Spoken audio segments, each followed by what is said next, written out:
Hi there, welcome or welcome back to my channel. My name is Lee and I love to chit chat and yap about all things books. So if you are into that, then stick around. I'm going to be talking about my January monthly wrap up. I can't believe we're already done with the first month of 2025. And to be honest, I can't believe how much I read in 2025. I have already gone through 18 books. I swear getting my Kindle has just made me a speed reader and I'm obsessed with it. I carry it everywhere and I'm kind of regretting not getting one sooner. I have a lot of friends who have Kindles and who were trying to convince me that I needed a Kindle and Kindle Unlimited, so be prepared for some more Kindle Unlimited recommendations coming from me, and let's just jump into it. I have my notes here because I was taking notes as I read all of my books this month. So I'm going to go in kind of, I guess, chronological order of what I read, and we'll go from there. The first book I read is On Wings of Blood, and I read this on NetGalley, even though by the time I got it on NetGalley, it had already come out, and so had the second book. So this follows Medra as she falls into a new world full of vampires, and they think she's their kind of heroic missing piece because of her hair color and the way that she looks. They think that she's going to be the one to be their next dragon rider and kind of bring glory or ruin to their empire. She then is thrust into an arranged marriage, a forced marriage, I guess, because it's not actually like arranged. It's just literally like she walks in and they're kind of like, here you go. And then she's transported to a magical school that I feel like is based off of Harry Potter. It has 4 magical houses based off of 4 main families in this world. And there's other magical creatures and other magical people, but if you're not kind of one of the main vampire families, then you're not viewed as elite or higher up. I wanted to like this book based on the description, but it just felt like it was trying to copy Harry Potter, and I feel like the idea of a magical school could have been really interesting and done in a lot of different ways. And for me, with just the climate around Harry Potter, it wasn't for me. I just wanted more. I wanted more from our main character. I wanted more from all of it. There were also a lot of plot points that were going on and hard to follow at once. Like, it felt like there was like 2 or 3 different stories happening and you were supposed to follow along with all of them. And I kind of wish the author had kind of picked one and focused on that instead of trying to throw a lot of stuff at one thing and make it stick. So from there, the second book that I read for this month was the second book in this series called The Blood That Burns. And this picks up right where the second book leaves off. So I can't really explain too much without giving anything away, other than the fact that we see more about the dragons that are talked about in the first book. We see more of the magical houses, and we see more of our 2 main characters as they are trying to navigate their arranged marriage and this kind of enemies to lovers dynamic. And compared to the first book, I felt like this book was written by someone else. It felt very disjointed. It felt like the author was trying to throw everything at it and see what just would stick or work or be popular.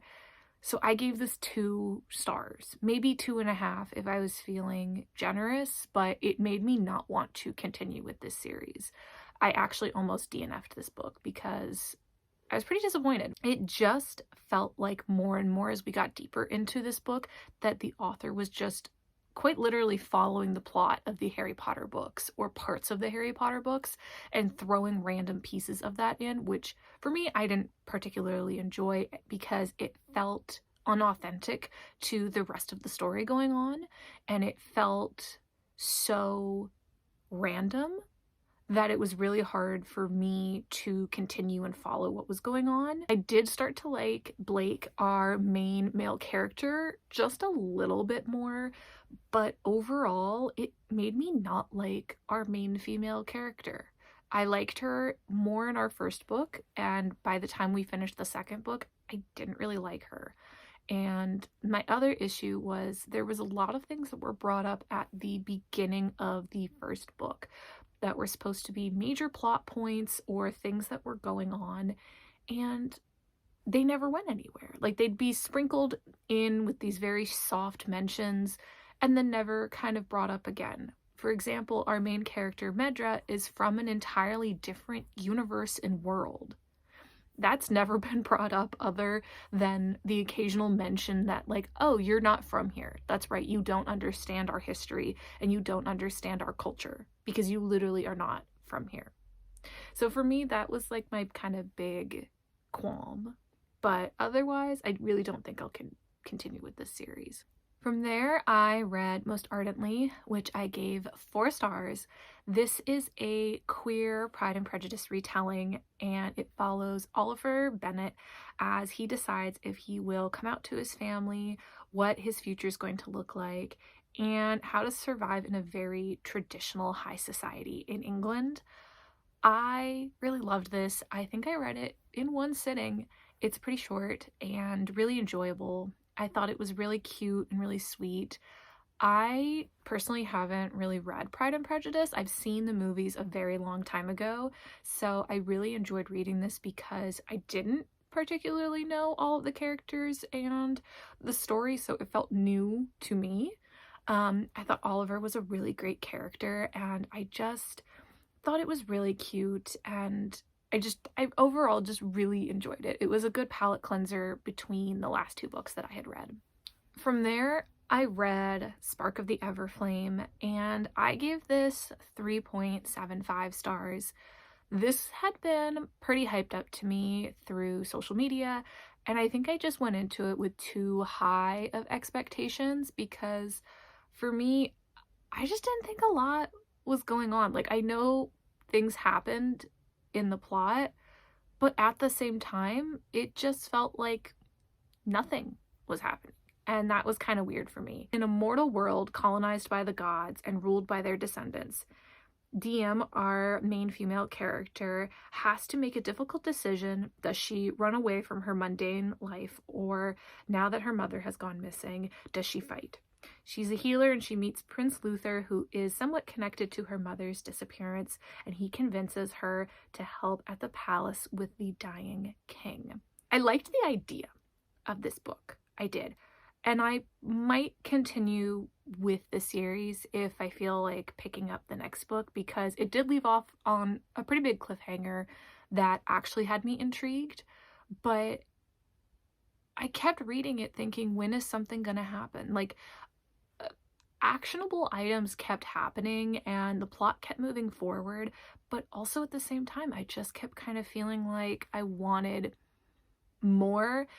And I might have been on a fantasy burnout after finishing Quicksilver at the end of the year, and maybe I was like comparing things to Quicksilver, but I don't know, something just didn't fulfill me with this book the way that I wanted it to, the way that it had been kind of presented to me. The second book I borrowed from my library last month was We Hunt the Flame, and I gave this 4 stars. So We Hunt the Flame follows Zafira, who is a skilled hunter who is disguising herself as a man in order to feed her village. She ventures into the Aras, I'm not sure if I'm saying that right, forest, which is incredibly dangerous, and most people don't come out. But she has a lot of skill to be able to navigate going in and out.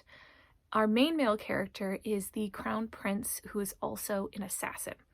And both are tasked by different people, but kind of also the same person, to retrieve a lost artifact from the Ars in order to have different goals. So Zafira wants it in order to restore magic and help her people kind of take their land back.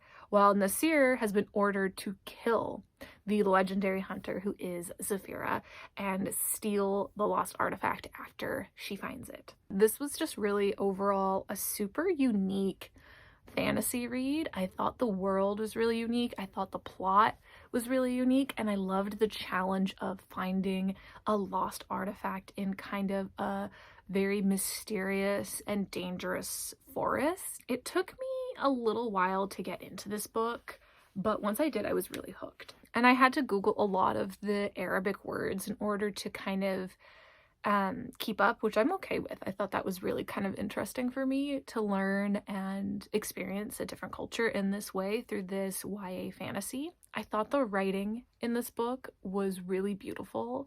It was really captivating the way this author writes, so I'm really excited to see how the next book is written. It's a duology. I really enjoyed both of our main characters with Nasir and Zafira. They're both flawed characters, but I did like that a lot about them. And I liked that their flaws in the book, you kept seeing them grow and develop as characters. The beginning of this book feels like the start of Enemies to Lovers, and I don't know if it will continue in the second book, but if it does, I think that could be kind of interesting, but if not, I also understand that. I only read 3 physical books this month, and one of them is The Deal by Elle Kennedy.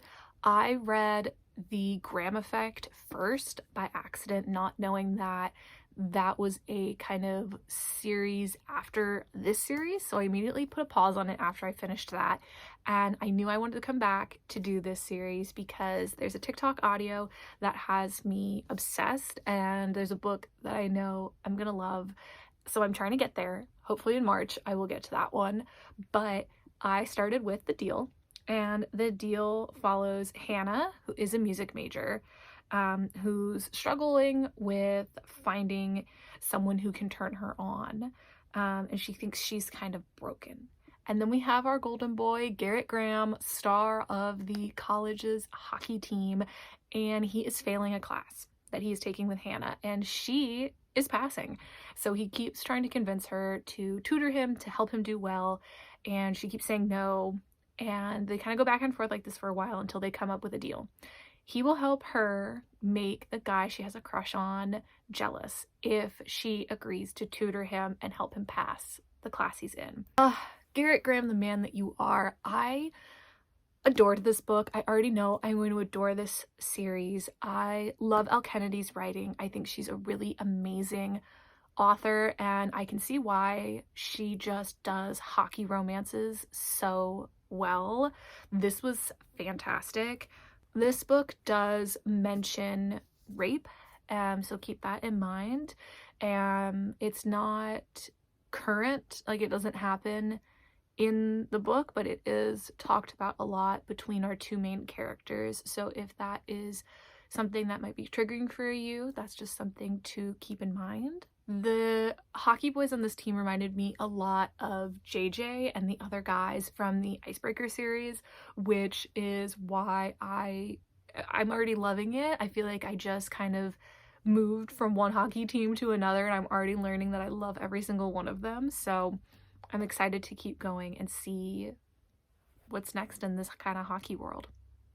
I gave this 4.5 stars. I think the only reason it wasn't 5 stars for me is because I know that other books in this series will probably be my favorite, but that doesn't change the fact that I absolutely loved this book. I was on a hockey binge after that, and I had to read more, so I read Icebound by Meredith Trapp, and this follows Rode, who is Nashville's bad boy hockey player, and he gets into a car accident while in a makeshift kind of Uber situation with Nina, who tells him that she is a med student, and he's immediately head over heels for her. And Nina isn't kind of what she seems. There's always a little something hidden and mysterious. He's 22, so there is a pretty big age gap between them. Rode doesn't want a fling. He's looking for his life partner, and Nina is very young and wanting to travel and see the world, and she's not ready to settle down. Was this my favorite hockey book I've ever read? No. Did I still eat it up? Yes. I thought this was really, really cute, so I'm giving it 4 stars. I love Road. He's obsessed with cats. He has a cat named Chicken. He wears cat ties, and he does cross stitching. Is that what it was? Cross stitches, and he does some pretty inappropriate cross stitches, which I think is really cute. I love when a main male character does some kind of crafting or something like that. I eat up that little micro trope. I really wanted to read Homebound by Meredith Trapp, and I didn't realize that that is the second book in this series, so I put a pause to start that and decided to read this instead, and I am so glad. I really liked Nina as a character. I really liked watching her grow and kind of discover herself, and I just adored Road. I thought he was a really amazing main male character, and we saw a lot of depth in him. There was a lot of layers to him and where he came from and how he ended up being where he is in this series. I really liked watching how understanding Road was of Nina being younger and having different dreams than him and wanting to do different things but also wanting to be together, and I just really liked watching how understanding he was. Only qualm is towards the end of the book when things probably should have felt like they would have been going faster. It felt like things started to really significantly slow down, and I just kind of wanted to keep being like, come on, keep going, like we're almost there. So yeah, that was my only kind of small complaint. After that, I did a tandem read with a friend of mine for a Rivalry of Hearts. I gave this 3.5 stars. This is a rival writers to lovers book. It follows a fae and a human. The human female main character comes to the fae world for her book tour, only to find that our fae male character has come in competition in order to try and get a major book deal. So the two of them are going on this book tour together unexpectedly. So they are on this book tour together very unexpectedly, and they are both fighting for the same contract deal, and they both have their own reasons for why they want it. And they come up with a bargain of hearts and seduction of who will win the book contract. The word I would use to describe this book is cute. Just overall cute. It was very cute. I thought both of the characters were cute and interesting. I gave it 3.5 stars because I didn't hate it, but I didn't love it. I wasn't kind of obsessed with it. I thought that her being human and him being fae with this rivalry was really interesting, but I don't know. Again, I maybe was on like a fantasy kind of downward slope, but this just didn't have enough fantasy in it for me, other than the fact that like some of the characters were fae. I just wanted more from the fantasy aspect of this book. This was a fun time. I laughed a lot and I really enjoyed it, so I recommend it if you're looking for a really just fun, cute read. I think it would be something that a lot of people will actually like a lot. From there, I decided to pick up the Shatter Me series. So I read both Shatter Me and then the novella Destroy Me, and I gave both of those 3 stars. Because I'm kind of waiting to see where the rest of the series goes. I'm about to read the second book in that series this month, so we'll kind of see from there if I keep going and continue. But this follows Juliet, and she can kill anyone who touches her. So her parents send her away to kind of a prison, a sane asylum of sorts. And when Adam Kent is placed as her roommate, she is terrified because she hasn't really interacted with another person in years. He kind of breaks down this icy wall that she has put around herself, and it's really interesting. She has to decide whether or not she's going to become a weapon for the reestablishment government or kind of fight against them. This is a very, I guess, dystopian kind of series. It's interesting is the word I would use. I was hooked, by the potential that this story has, and that's what kept me going. But it did take about 230 pages for me to actually like the book. So for that, not a good sign. We're not really going in a good direction with that. First, I was just kind of intrigued by the author, and I got it from my library, so I figured no skin off my back. If I, don't like it, I could DNF it or whatever. But then there started to have a little bit of like an X-Men kind of vibe to the book, and that was where I started to have an interest in this book. I really like Juliet so far as a character. I also really like Adam as a character. And then the novella follows Warner, who's the villain in this first book, and it gives us his perspective. And I think the novella was supposed to make us have sympathy and like him, because you follow basically his perspective through the whole first book, but kind of condensed. And it didn't do that for me. I know it was supposed to make me like him more. It didn't make me like him less, but it just didn't add anything to me. Like it explained his reasoning for things and it made me understand, but I still feel like he's kind of creepy and a little smarmy, and for that, I don't really love him as a character yet. But I'm hoping we kind of see more of this X-Men vibe that's going on in the third book, and so fingers crossed, I like it and we keep going. Second physical book that I read was Six Crimson Cranes. This is a retelling of a Chinese legend that I believe is called like something with swans, but it follows Princess Shiori, who is the only daughter of the Ryota royal court. When she discovers that she has magic and there is a baby dragon living in the bottom of the lake in the royal palace, she has to keep quiet so no one finds out, since magic is kind of illegal in her kingdom. And her stepmother is revealed as a sorceress. She curses Shiori and her 6 brothers.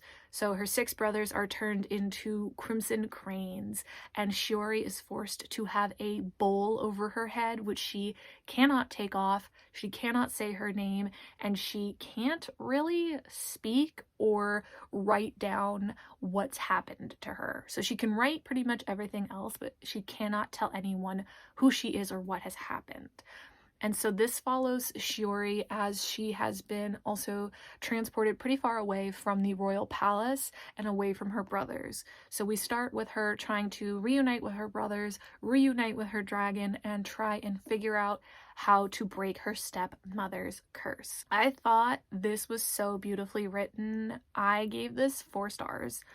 I loved this. I really love books based on Chinese mythology, so this was right up my alley. I also love a good dragon book, although this didn't have too much of dragons in it, but I think the second book in this duology will have a bigger emphasis on dragons, so I'm excited for that.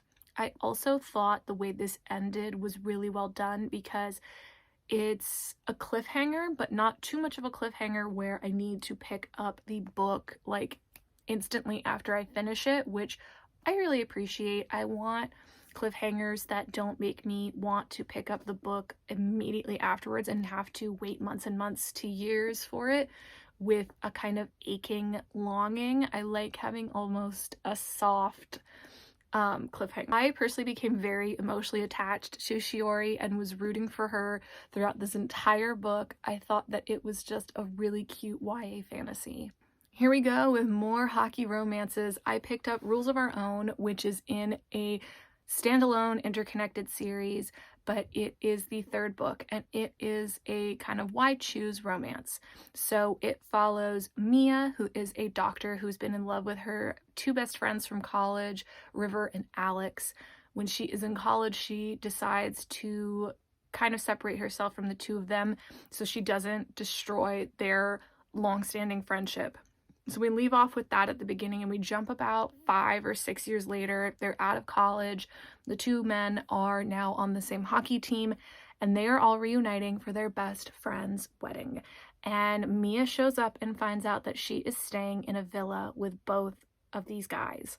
And it kind of spirals from there, where the two guys have decided, we are not going to lose her this time. This is our opportunity to rewrite the stars, rewrite how things went, and get our girl. I adored both River and Alex, so I'm really glad that this was a wide choose and she didn't have to choose between the two of them. I thought it was really wonderful to see some bi representation in River, and also to see Alex go through his own kind of bi awakening. I also really loved seeing Mia grow as a character and just become very confident in who she is and in the nonprofit that she is trying to create. This was a really well done second chance romance. I always really want to like this trope, but I find that it can be really easily done badly. I liked the fact that there was a lot of conversations about why things didn't work out for them in the past and how it could be different now. And yeah, it just felt very honest between our characters, which I appreciated a lot. After that, I read the second book to A City of Gods and Monsters, A City of Souls and Sinners. So this picks up right where we left off with Darian and Lauren as they are kind of dealing with where their world ended up, and they're dealing with a new Terran imperator and his son, who are forcing Lauren into doing some things that she doesn't really want to do. And I can't really explain too much from there. And then Darian is in the process of deciding if he's going to take over his father's empire and become the head of the Darkslayers. So I found this book a lot harder to read than the first, and for a lot of reasons, but the number one being, I do not like the trope where the two main characters are forced into something and not being able to speak to the other one. I find that kind of really frustrating, and I know that there was a curse involved in this that prevented her from speaking. However, seeing this interaction force the two of them farther and farther apart was really hard to watch, and it just made me not want to read it. I did finish, and I'm giving it 3 stars. I liked seeing more of Max and Dallas in this book, so that was great. And I will continue and finish the series, and I'm hoping the third book is a little different. I thought the first book was a lot better. This had a lot of the same vibes, so if you liked the vibes of the first book, you'll probably like the vibes in this book. However, just the kind of drama point I didn't love, and I didn't love the fact that the two of them were separated and dealing with like 2 separate like dramatic plot points that like sometimes overlapped and sometimes didn't. I would have preferred to see them working together on one kind of larger plot drama. From there, I read a book I was pretty disappointed by. I saw this book on Instagram Reels, and it just didn't really live up to what the author was presenting in the social media post. This was called The Choosing Chronicles, and I gave it 3 stars. This follows Riker, who is a water fae who needs a wife. And it follows Brinley, who is a vampire who wants revenge against Riker for the murder of her family. It's kind of a Love is Blind meets Royal Fae court. And I had a lot of high hopes for this. And sadly, it fell flat. The version I read was 800 pages, and it was technically 2 books in this series with a novella in the middle. So for that reason, it did kind of make up for what happened, because I was reading 2 books in one. But overall, I was kind of with the impression that Brinley was going to be a morally gray female character. And other than the fact that occasionally she had to murder people for her kind of maker-creator, I didn't really feel like she was a morally gray character, and I kept looking for that in her. I liked Riker, but at times I also found him an incredibly annoyingly stubborn male character. And I just wanted growth from both of them, and vulnerability was just the only form of growth. Like, I feel like we got 2 very vulnerable characters who were supposed to be kind of morally gray and just not what they were portrayed. And I really was hooked from this reel about one specific scene, and that was literally in the 94% of the book, and it was a single, like, 5 pages. So for that, I was kind of disappointed. There, I wouldn't go, like, throwing this out to recommend to a lot of people unless it really hooked you in with the kind of Love is Blind fantasy aspect of it. 2 books at the end of the month from NetGalley. I read Nahia, and I gave that 4 stars. This is written by an archaeologist, and it is a YA historical episode set in prehistoric Europe, and it follows Nahia, who is the head woman's oldest daughter, as she is banished to live with the shaman and basically sent out of her village for speaking up to her mother and the clan head about the fact that there are invaders coming to take over their land. So first, I thought this was really well written, and I thought it was interesting that the author is an archaeologist who studied this a lot in her work and decided to turn it into a YA fantasy. I really liked Nahia, and I really liked following her spiritual journey with Eneko. So yeah, overall, I thought this was really interesting. I don't know if I would read more from this author, but I did enjoy it. It comes out April 15th for anyone who is interested in that. I then read Along Came Amor, and I gave this 3.5 stars. It follows Ava and Roman. Sadly, I did not know this was the 3rd book in a series, so that's my bad. But I thought it was sweet. It follows Ava as she is coming out of a 10-year relationship and a divorce. And she's trying to figure out who she is and what she wants with her life. She is a teacher in the Bronx, and I really related to her in the sense of what she was going through with her divorce. I am divorced, and when I came out of my marriage, it was really hard to figure out who am I and what do I want with my life. And so for that aspect, I really enjoyed it. I thought Roman was an interesting character, but overall with both of them, I was rooting for them the entire time, but also at the same time, I didn't feel super invested in them as characters. So because of that, I feel like my rating went down. And if I had read the rest of the series, I might be more invested in them as characters, but it just wasn't for me. So I think that a lot of people probably would enjoy the whole series, and I did enjoy reading this. I just feel like if I had read the series as a whole, I would have enjoyed it a lot more. Stephanie Garber, the magic you create. And I'm kicking my past self for buying freaking paperbacks, because now I have to wait for the 3rd book to be out in April in paperback to read it. But I read the 2nd book in the Once Upon a Broken Heart series, and this was a 5-star read for me. This picks up right where we left off with Evangeline, Apollo, and Jax. This book made me fall even more in love with Jax than I was before. I love everything about him. He's fantastic. He's great and wonderful. I love Evangeline, and I loved watching her try and open the Valor Arch more in this series, as we saw in the 1st book, and it left off on such a cliffhanger. I don't know what I'm gonna do, and I have so many feelings. This was a wild ride. I was blown away the entire time.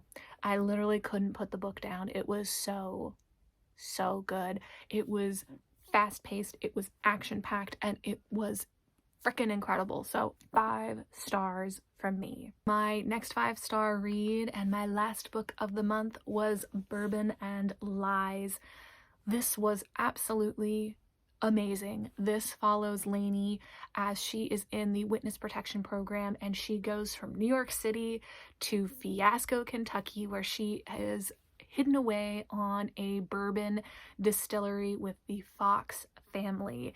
And she meets grumpy Grant Fox, and she decides he is going to be her cowboy, and she decides that she is going to turn herself into a new person here. I loved Lainey. I loved Grant. I loved reading their story. I loved all of the characters. I didn't want this book to end, and I'm so excited the second book is out because I'm going to immediately start the next book.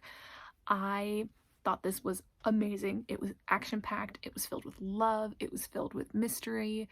Because Lainey is in the witness protection program, none of the Fox family really know 100% sure why she's there.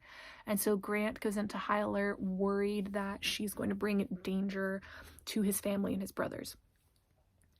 Everything about this is amazing. She calls him cowboy, he calls her honey.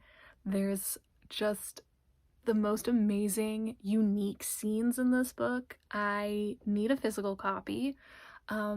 And yeah, I can't recommend it enough. Thank you so much for watching, and hopefully I will see you next month with another reading wrap up.